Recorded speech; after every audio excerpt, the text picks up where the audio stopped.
ఎందుకొచ్చింది లలితా సహస్రం? ఎందుకు అలా చెప్పవలసి వచ్చింది? దీని వెనకాతల ఏదైనా రహస్యం ఉందా? నేను మీకు పరమ యథార్థం చెప్తున్నాను.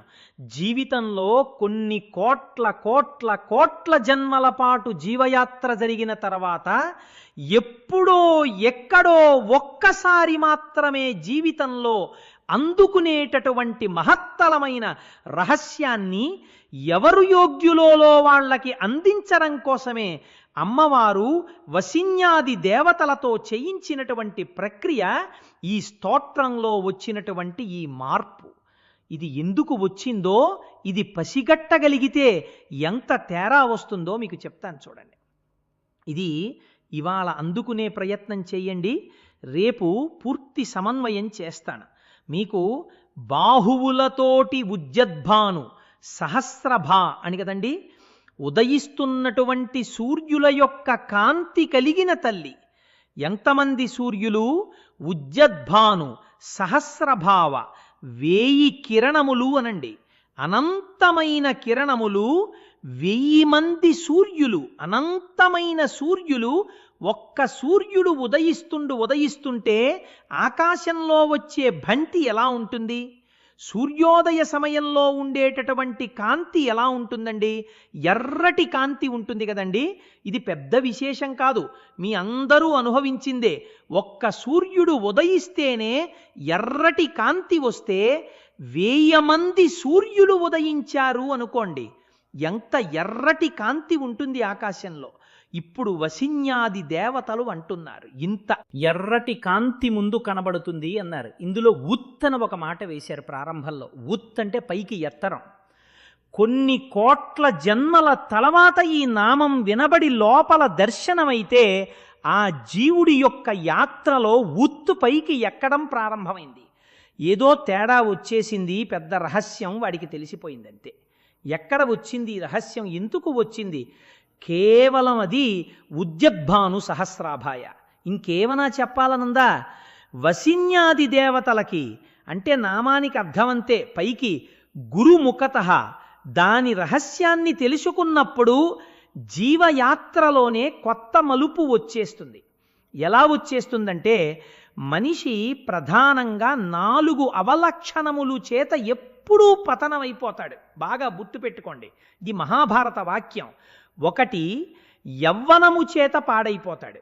ఎందుకని అంటే, యవ్వనంలో ఒంటికి బలం ఉంటుంది. యవ్వనంలో పాడైపోవడానికి కావలసినంత ఓపిక ఉంటుంది. యవ్వనము, ధన సంపత్తి, అధికారము, అవివేకము, ఈ 4 చేత మనిషి పాడైపోతూ ఉంటాడు. ఈశ్వరుడు ఇచ్చిన బుద్ధిని సక్రమంగా వినియోగించుకోలేడు. ఈ 4 మనిషి పాడ నరవడానికి ఉపయోగించుకోవడానికి ప్రధానంగా ఏవి ఉపయోగపడతాయి? ఇంద్రియాలు, మనస్సు. వీటి వల్లే కదండి అహంకారం. ఈ ఇంద్రియాలని, మనస్సుని పాడవకుండా భగవత్పరం చెయ్యడం అన్నది ఎప్పుడు మొదలు పెడతావు? సూర్యోదయంలో మొదలు పెడతావు పూజ. నిద్ర లేవడం అంటే ఎవరు లేచారు? మనస్సు లేచింది. మనస్సు లేస్తే ఇంద్రియాలు లేచే, ఇంద్రియాలు లేస్తే కర్మేంద్రియాలు లేచాయి, శరీరం లేచింది. ముందు ఏం చేస్తావు? పూజ చేస్తావు. పూజ సమయంలో ఎప్పుడు చేస్తావు? సూర్యోదయం పూర్వం చేస్తావు. సూర్యోదయం వాటికి పూజలో ఉంటావు. సూర్యోదయంలో ఆకాశం ఎలా ఉంది? ఎర్రటి కాంతితో ఉంది. ఈ కాంతి ఏం చేసింది? తిక్కన గారు ఒక చోట అన్నాడు, నీరజాకరములు నిష్టయై చేసిన భవ్య తపంబు ఫలమనంగా దినసము కాకి నందిత చక్రయుగ్మకంబు లనురాగంబు బ్రోవనంగా హరిహర బ్రహ్మమహానుభావంబుల కరగిన గాద గట్టి అనగా అతులత్రయకాయము పెనుబంధం పుట్టెడు మూల కందము అనగా అఖిల జగముల కందరయ ఎగచు జన సమాజకరపుట హృదయ సరోజములకు ముకుల నంబును జుంభ్రనంబును భాను బింబంబు పూర్మాద్రిపై విలింగే అన్నాడు. ఒక ఋషి ఇచ్చారు ఆయన పద్యాన్ని. సూర్యోదయ సమయంలో ఏమవుతుంది అంటే, నీరజాకరములు నిష్టయి చేసిన భవ్య తపంబు తలమనంగా తామరం మొగ్గలు, తపస్సు చేస్తున్న వాళ్ళలా నీళ్లల్లో నిలబడి తపస్సు చేస్తున్న యోగుల్లా ఇలా ముకిలించుకుని చేతులు ఇలా పెట్టి నమస్కారం చేసినట్టుగా తపస్సు చేస్తాయి. సూర్యకిరణం పడగానే తామర పువ్వులు ఇలా విచ్చుకుంటాయి. తామర మొగ్గల తపస్సుకి ఫలితమా అన్నట్టుగా సూర్యబింబం వచ్చింది. దినసముకాకి నందిత చక్ర యుగ్మకంబులను రాగంకు బ్రోవనంగా చీకటి పెడితే చక్రవాక పక్షులకి కళ్ళు కనపడవు కాబట్టి జంటలు విడిపోయి ఏడుస్తూ ఉంటాయి ప్రియుల కోసం. సూర్యోదయం అవ్వగానే కలుసుకుని ఒకదాని పట్ట కూర్చుని సంతోషాన్ని అనుభవిస్తాయి. చక్రవాక పక్షులు చేసిన ప్రార్థన అన్నట్టుగా సూర్యబింబం ఉదయించింది. అలాగే హరిహర బ్రహ్మ మహానుభావంబులు ఒక్కటిగా గలిగిన గట్టి అనగా బ్రహ్మ విష్ణువు శివుడు అనబడేటటువంటి 3 తత్వాలని కలిపి ముద్ద పోస్తే తయారైనటువంటి ఒక గునిక అన్నట్టుగా ఉన్నాడు. ఆ సూర్యబింబం అతుల వేదత్రకాయము పెను బంధం పుట్టెడు మూల కందము అనగా వేదము అనేటువంటి తీగ పైకి ఎక్కి పాకుతుంటే దాని మూల కందం వేరు ఎక్కడ ఉంటుందో ఆ కందం ఉన్నటువంటి అన్నట్టుగా ఉంది సూర్యబింబం. జన సమాజ కరపు పుట్ట హృదయ సరోజములకు ముకుల నంబును జుంబలంబు ననచ్చి మనుష్యుల యొక్క మనస్సులకి జుంభనం కలుగుతుంది. లేస్తారు, ఒక్కసారి ఊతూ అందరూ లేస్తారు. లేవగానే చేతులు ఇలా కలుసుకుంటాయి, నమస్కారం చేస్తారు. చేతులు కలుసుకుంటున్నాయి, ముకిలించుకుంటున్నాయి, మనస్సులు విచ్చుకుంటున్నాయి. మనస్సులు విచ్చుకునేటట్లు చేస్తుంది సూర్యబింబం.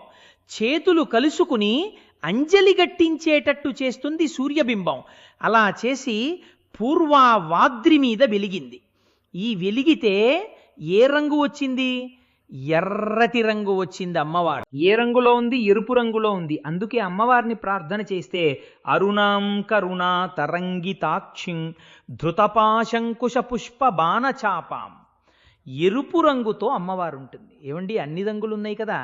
లలితా పరాభట్టక స్వరూపం. ఎరుపు రంగుతోనే ఎందుకు వచ్చింది పైకి? ఆ ఎరుపుకి ఏమైనా రహస్యం ఉందా? ఎందుకు ఉద్యద్భాను సహస్రాభ అని అంటున్నారు. దీన్ని సౌందర్యలహరిలో శంకరాచార్య స్వామి వారు పరిష్కారం చేశారు.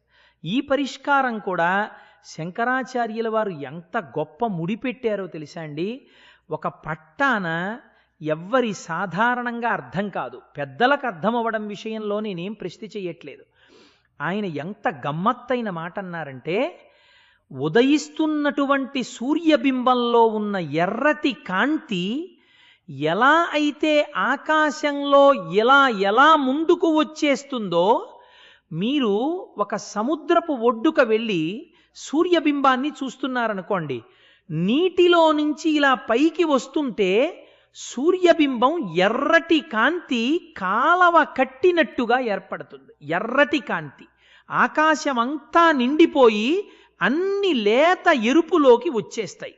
అమ్మవారి ఆవిర్భావాన్ని కూడా ఎరుపు రంగుతో ధ్యానం చేస్తే ఈ ఎరుపు ఏమవుతుంది అంటే, ఒక నాటకం వేసేటప్పుడు అన్ని లైట్లు ఆర్పేసి ఎర్రటి లైట్ వేశారనుకోండి, ఆ ఎరుపు కాంతిలో తెర వెనకాల ఉన్నటువంటి వేదిక, దాని మీద ఉన్న నటుడు నటి అందరూ ఎర్రగా కనపడినట్లే ఎర్రటి రంగు అమ్మవారిది ఉపాసన చేస్తే ఆ ఎరుపుతనం వచ్చేస్తే లోకం మీ పూజ మందిరం.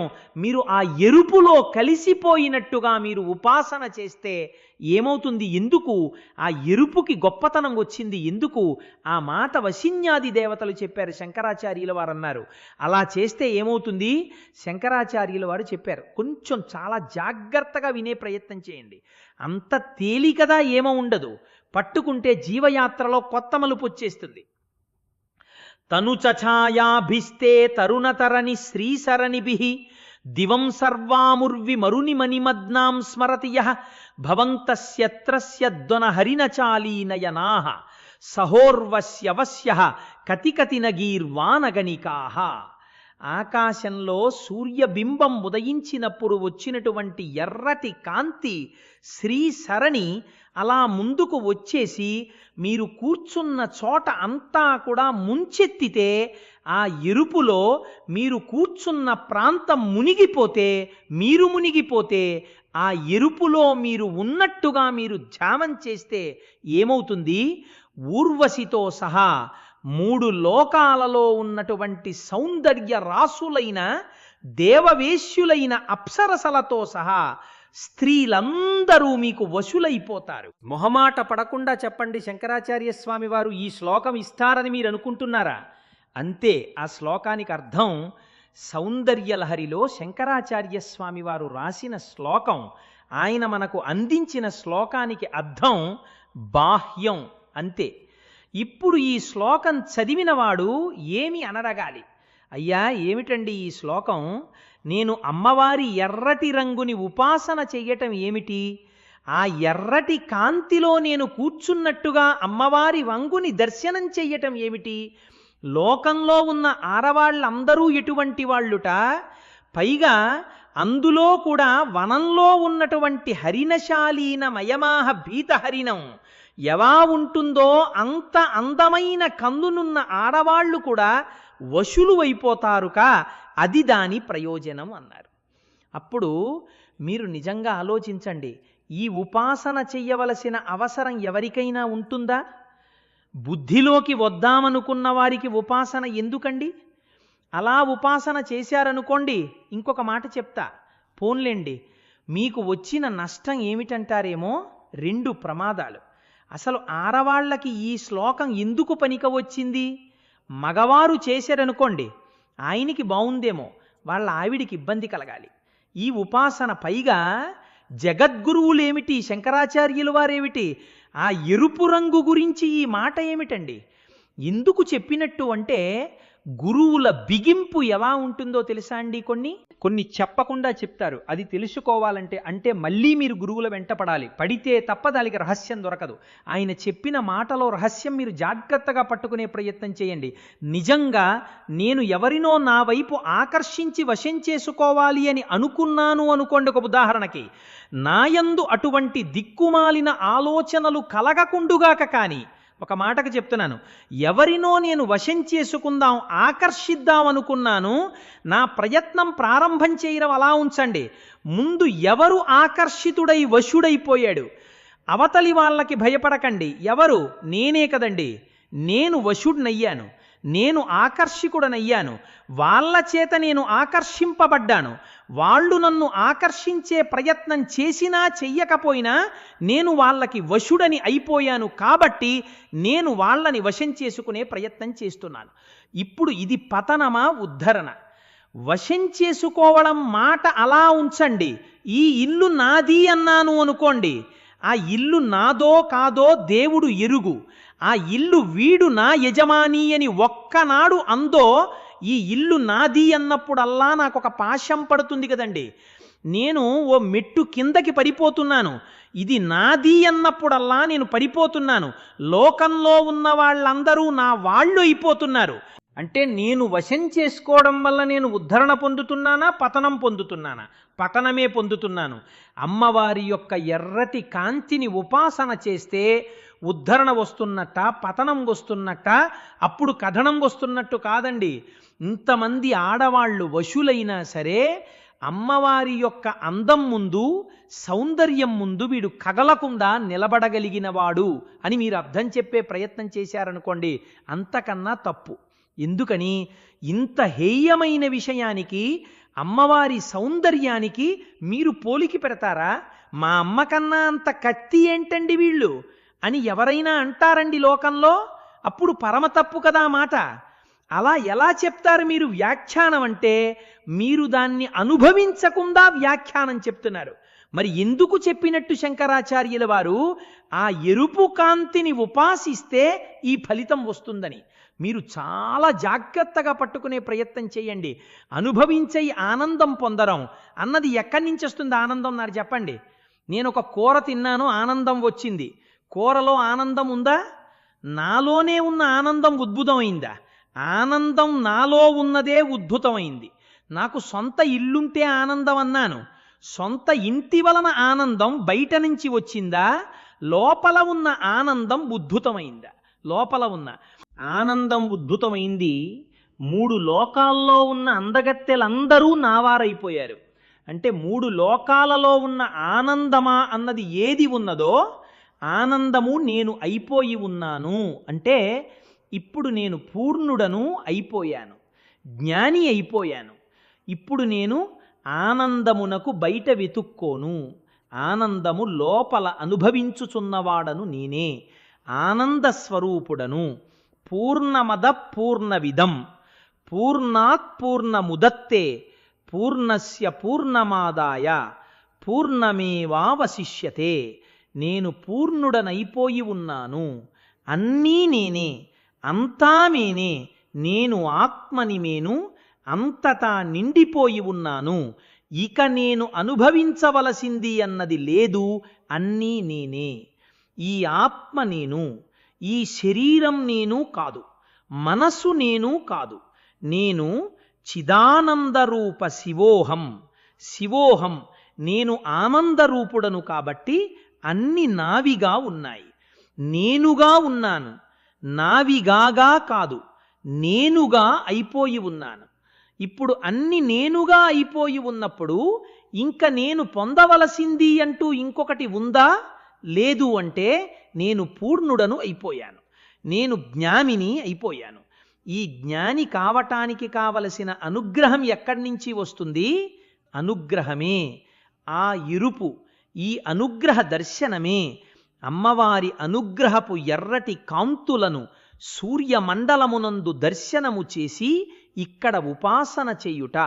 ఈ అనుగ్రహము ప్రశ్న అనుసరిస్తే అమ్మవారిది క్రియాశక్తిగా ఉంటుంది. క్రియాశక్తి ఎరుపుగా ఉంటుంది ఎప్పుడు. అందుకే మీరు చూడండి, మీరు బాగా దీన్ని పట్టుకునే ప్రయత్నం చేయండి. లోకంలో రంగులు ఎన్ని అని అడిగారనుకోండి, మనం చిన్నప్పుడు నేర్చుకుంటాం విబ్జిఆర్ అని. విబ్జిఆర్ అంటే విఐబి ఏదో స్పెల్లింగ్ చెప్తాం. Violet, indigo, blue, green, yellow, orange, red. 7 రంగులు కదండి. 7 రంగులు చెప్తాం. ఈ 7 రంగుల్లో బాగా గుర్తుపట్టండి, తెలుపు కానీ నలుపు కానీ ఉన్నాయా? లేవు. తెలుపు నలుపు రంగులు కావు. ఏవి రంగులు? ఈ విజిఆర్ ఏ violet, indigo, blue, green, yellow, orange, red. ఈ 7 రంగులు. ఈ 7 రంగులు అంటే ఏమిటి అర్థం? తెలుపు నలుపు రంగులు ఎందుకు కాలేదు అంటే తెలుపు ఏది లోపలికి తీసుకోదు, అన్ని బయటికి వదిలేస్తే తెలుపు process of reflection is white. అన్ని బయటికి వదిలితే తెలుపు అన్ని పుచ్చేసుకుంటే నలుపు the process absorption is black. అన్ని పుచ్చుకుంటే నలుపు అన్ని వదిలేస్తే తెలుపు అన్ని వదిలినది రంగు కాదు, అన్ని పుచ్చుకున్నది రంగు కాదు. ఏది రంగు? కొన్ని పుచ్చుకొని ఒక్కటి వదిలింది ఏదో, అది రంగు. అన్నిటిని లోపలికి తీసేసుకొని ఆకుపచ్చని పైకి వదిలింది అనుకోండి, అది ఆకుపచ్చ రంగు. అన్ని లోపలికి తీసుకొని నీలాన్ని పైకి వదిలింది అనుకోండి, అది నీలం రంగు. అన్ని లోపల పెట్టుకుని పసుపు పైకి వదిలింది అనుకోండి, అది పసుపు రంగు. అన్ని లోపలికి తీసేసుకుని ఏది పైకి వదలలేదు అనుకోండి, అది నలుపు అన్ని పుచ్చుకోకుండా అన్నిటిని పైకి వదిలేసింది అనుకోండి, తెలుపు అన్ని పుచ్చుకుంటే రంగు కాదు, అన్ని వదిలేస్తే రంగు కాదు. కొన్ని పుచ్చుకుని ఒక్కటి వదిలిపెడితే రంగు అన్ని కలిసిపోయి ఉంటే అసలు రంగులన్నీ ఇందులో ఉన్నాయి, తెలుపులో ఉన్నాయి. అందుకే తెల్లటి బట్ట. తెల్లటి బట్ట అని ఎందుకంటారో తెలుసా అండి?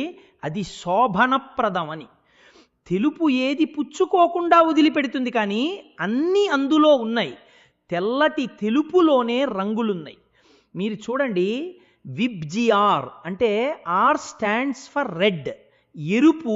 ఈ ఆర్కి అవతల ఏదుంది? తెలుపు ఉంది. ఈ తెలుపులోంచి మొదట విడింది ఏది? ఎరుపు. ఎరుపు విడితే వెనక్కాతలకి ఏం విడాయి? విబ్జిఆర్లో ఉన్న మిగిలినవన్నీ విడిపోతూ వచ్చాయి రంగులు. చిట్ట చివరికి వైలెట్ విడింది. Violet, indigo, blue, green, orange, red. ముందు ఎరుపు విడిపోయింది. విడిపోగానే మిగిలిన రంగులన్నీ విడిపోయాయి. ఈ విడిపోయిన ఆఖరి రంగు ఏది? వైలెట్. ఈ వైలెట్కి వెనకాలే ఏముంది? బ్లాక్. నలుపు రంగు కాదు, తెలుపు రంగు కాదు. ఈ ఎరుపు ముందు విడితే అన్ని విడ్డాయి. ఈ ఎరుపు తెలుపులోకి వెళ్ళిపోవడం మొదలెడితే అన్ని తెలుపులోకి వెళ్ళిపోతాయి. తెలుపులోకి వెళ్ళిపోయి తెలుపు అన్నిటినీ బయటికి వదిలేస్తుంది. తెలుపు తెలుపుగా ఉండిపోతుంది. మనమందరం ఈశ్వర స్వరూపాలై ఉంటే ఈశ్వరుని నుంచి విడిపోయి జీవుడిగా కనపడటం ఎందుకు కనబడుతుంది? అమ్మవారి యొక్క మాయ వలన అది విడిపోవడం, ఎరుపుకు మళ్ళీ కలిసిపోవడం ఎవరి వలన? అమ్మవారి అనుగ్రహం వలన కలిసిపోతే ఆ తెలుపులోకే వెళ్ళిపోతారు. ఆ తెలుపు శివుడు ఈ తెలుపులోకి వెళ్ళిపోవడం, తెలుపులోంచి విడిపోయి నేను జీవుడిగా ఉన్నాను అనుకోవడం, ఈ విడడం కలవడం, విడ కలవడం దీనికి ఆధారం ఎరుపు ముందు ఎరుపు విడుతుంది. ఈ ముందు విడే ఎరుపు ఏది ఉందో ఆ ఎరుపు క్రియాశక్తి అది ఏం చేస్తుంది? అదే మళ్ళీ మిమ్మల్ని కలుపుతుంది. ఈ కలపగలిగిన క్రియాశక్తి దేనిలో ఉంటుంది? చేతిలో ఉంటుంది. చెయ్యే పనులన్నీ చేస్తుంది. అన్ని పనులు చేసే చేతిని క్రియాశక్తి అంటారు.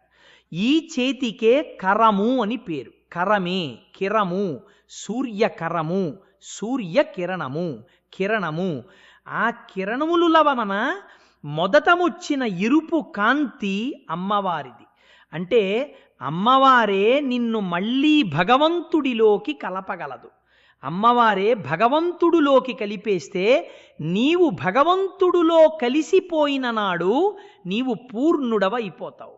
సముద్రంలోకి చేరే వరకే నది యొక్క పరుగులు, నది సముద్రంలో చేరిపోయాక పరుగులు లేవు. అంతే గంభీరమైపోయింది. అంతే తనలో తాను అలా నిశ్చలంగా హాయిగా ఉండిపోయి లేచి పడుతూ కెరటాలు వీధిలోనే లోపలికి సముద్రంలోకి వెళితే ఏమీ ఉండదు. నాకు ఒక మెరైన్ ఇంజనీర్ గారు ఒక ఆయన తెలుసు, విశాఖపట్నంలో సుబ్బారావు గారిని. ఆయన అంటారు, సముద్రంలో మెరైన్ ఇంజనీర్ అనుభవించినటువంటి ప్రశాంతతకు అలవాటు పడ్డాక కోటేశ్వరలాలు భూమి మీద గందరగోళం తట్టుకోలేము అన్నారు ఆయన. నాతో నేను తెల్లబోయాను ఆ మాటకు. అయ్యా అదేమిటన్నాను. నిజం, ఈ కెరటాలు సముద్రపు ఒడ్డునై కోటేశ్వరలాలు ఓడలో సముద్ర మధ్యలోకి వెళ్ళిపోయిన తర్వాత మీరు ఓడ బయటికి వచ్చి నిలబడి చూస్తుంటే ఎటు చూసినా నీరే, అలాగని కదలిక లేకుండా ఉండదు.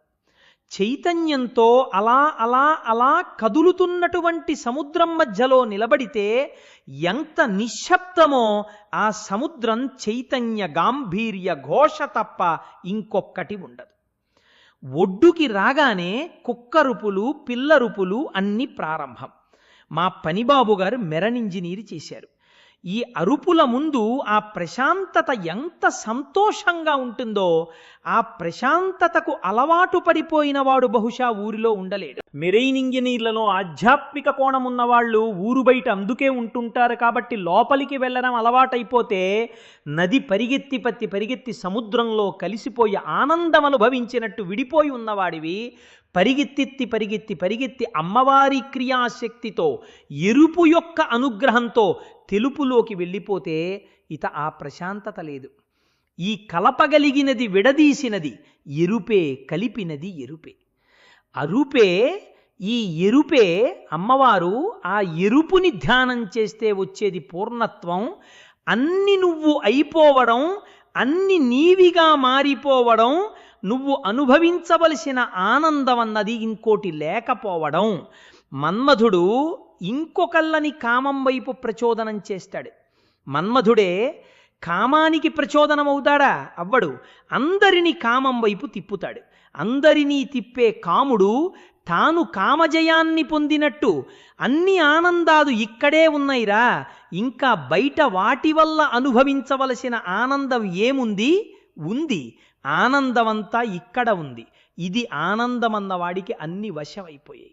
ఇది శంకరాచార్యుల వారు అందరూ వశమైపోతున్నారని చెప్పడం. అందుకని శంకరులు చెప్పినది ధ్యానం చేస్తే తెలుస్తుంది తప్ప బాహ్యంలో అర్థం కాదు. శంకరులు ఏమిటి ఈ శ్లోకం ఇవ్వడం ఏమిటి అనిపిస్తుంది. ఈ ఎరుపు కారుణ్యం, ఎరుపు ఎక్కడ ఉందో అక్కడ కదలిక ఉంది. ఎరుపు ఎక్కడ ఉందో అక్కడ అనుగ్రహం ఉంది. ఎరుపు ఎక్కడ ఉందో అక్కడ కారుణ్యం ఉంది. ఎరుపు ఎక్కడ ఉందో అక్కడ రాజసం ఉంది. అందుకే బ్రహ్మగారు సృష్టి చేస్తుంటాడు. కానీ ఆ ఎరుపు చిక్కబడిపోయిందనుకోండి, చిక్కబడిన ఎరుపునందు పరుగులు తక్కువ. అందుకే ఎరుపుకి సంస్కృతంలో రక్తం అని పేరు, రక్తవర్ణ అని. చిక్కటి నెత్తురు ఎర్రటి రంగులోనే ఉంటుంది. చిక్కపడిపోయినది మెల్లగా ప్రవహిస్తుంది, తవచగా ఉన్నది తొందరగా పరిగెడుతుంది. అమ్మవారి అనుగ్రహం బాగా ప్రసరించి ఎరుపుతో తడిసిపోయిన వాడు మెల్లమెల్లగా కదిలి వెళ్ళిపోయేది, ఈశ్వరుడిలోకి వెళ్ళిపోతాడు. అమ్మవారి అనుగ్రహం ఆ ఎర్రటి కాంతులను దర్శనం చేస్తే మెల్లమెల్లగా మెల్లగా మెల్లగా అడుగులు ఎటు పడిపోతాయంటే భగవంతుడి వైపుకి కలిసిపోయేటట్టుగా అడుగులు పడతాయి.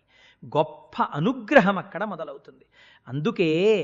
అందుకే అమ్మవారి ఆవిర్భావమునకు ముందు ఏది వచ్చింది అంటే ఆ ఒక్కసారి ఉజ్జద్భాను సహస్రభావ 1000 మంది సూర్యులు ఉదయించినప్పుడు ఉండేటటువంటి ఎర్రటి కాంతి కనపడింది. ఇప్పుడు వాళ్ళకి కాదు కనపడ్డం, ఎవరికి కనపడాలి? మనకి కనపడాలి.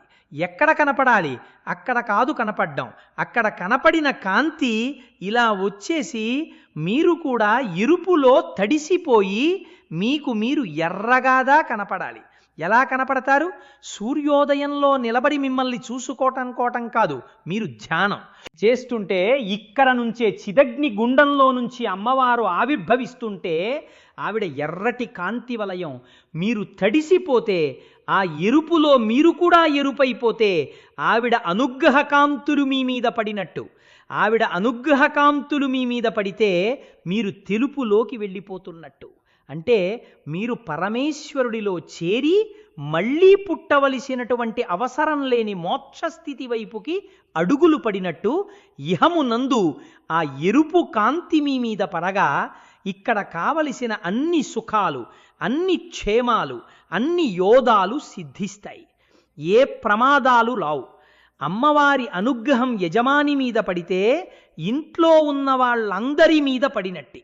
ఇంట్లో ఉన్న వాళ్ళందరూ రక్షింపబడతారు.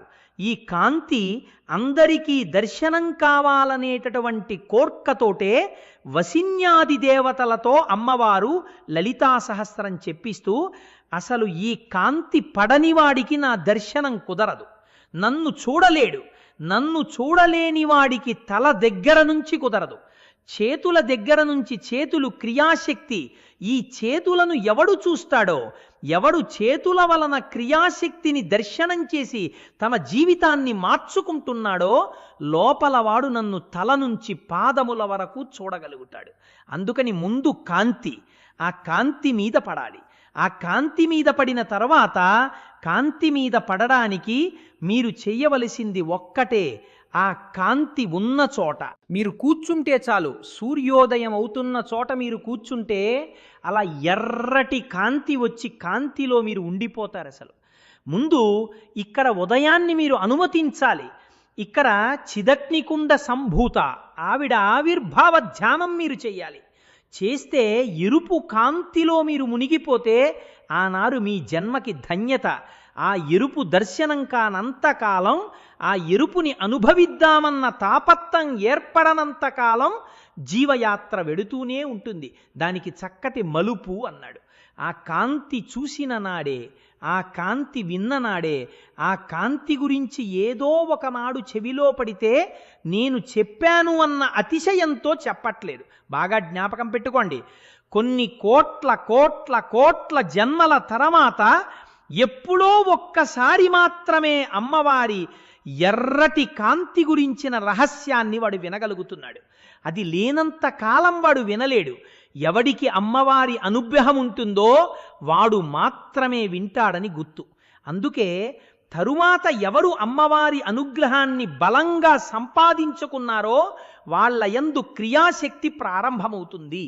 అంటే అమ్మవారి అనుగ్రహం అమ్మవారి చేతులుగా దర్శనమవుతుంది, చేతులలో ఉన్న ఆయుధాలుగా దర్శనమవుతుంది.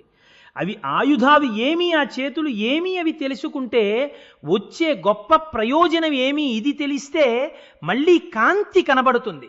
ఈ కాంతి దాటితే అప్పుడు అమ్మవారి కబరిబంధం కనబడుతుంది.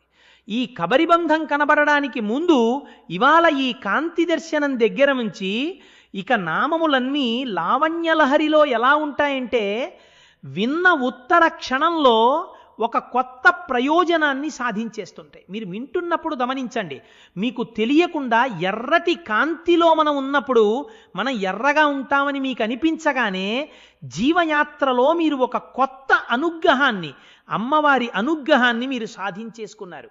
అందుకే భాస్కరరాయుల వారు అంతటి మహాపురుషుడై మనకు అనుగ్రహించారు. ఇది కేవలం ఒక శ్లోకంలో చెప్పడం కాదు, గురుముఖత తెలుసుకుని ధ్యానమునందు అనుభవించవలసింది. కాబట్టి శ్లోకంలో చెప్పడం కాదు. ఇలా ఎందుకు శ్లోకం వచ్చిందని గురువుగారి దగ్గరికి వెళ్తారు. ఈ మాట చెప్తే అంతటి శంకరుని ఇలా ఎందుకు రచించారండి శ్లోకమని ఎవడు గురువు దగ్గరికి వెళ్ళాడో వాడికి గురువు అనుగ్రహం ఈ ముడి విడితే వాడు ధ్యానం చేసి పూర్ణుడవ్వాలి. అందుకని శంకర భగవత్పాదులు సౌందర్యలహరిలో అంత చమత్కారంతో ఆ శ్లోకాన్ని మిమ్మల్ని పూర్ణుల్ని చేస్తూ అంత చిత్తంగా శ్లోకాన్ని తీసుకొచ్చి మనకు సౌందర్య లహరిలో ఇచ్చారు. ఆ ఎరుపు కాంతి వెనుక ఇంత రహస్యం ఉంది. మీకు అర్థమయ్యేటట్టుగా నేను చెప్పగలిగానో చెప్పలేకపోయాను. చెప్పలేకపోతే నేను క్షంతవ్యుడను. కానీ అమ్మవారి అనుగ్రహంతో రేపు మీరు బాహువుల గురించి, ఆయుధాల గురించి విన్నప్పుడు ఈ కాంతిని అలా అనుభవించలేకపోయిన వారికి ఆ చేతులు ఆయుధాల గురించి వినేటప్పుడు ఆ కాంతి మీకు తెలియకుండా పడిపోతుంది. అలా పడిపోయేటట్టుగా వసిన్యాది దేవతలు స్తోత్రం చేశారు. ఆ చమత్కారం ఏమిటో, అలా ఎందుకు ఇచ్చారో ఆ రహస్యాలని మీకు రేపటి రోజున అమ్మవారి అనుగ్రహంతో పలికే ప్రయత్నం చేస్తారు.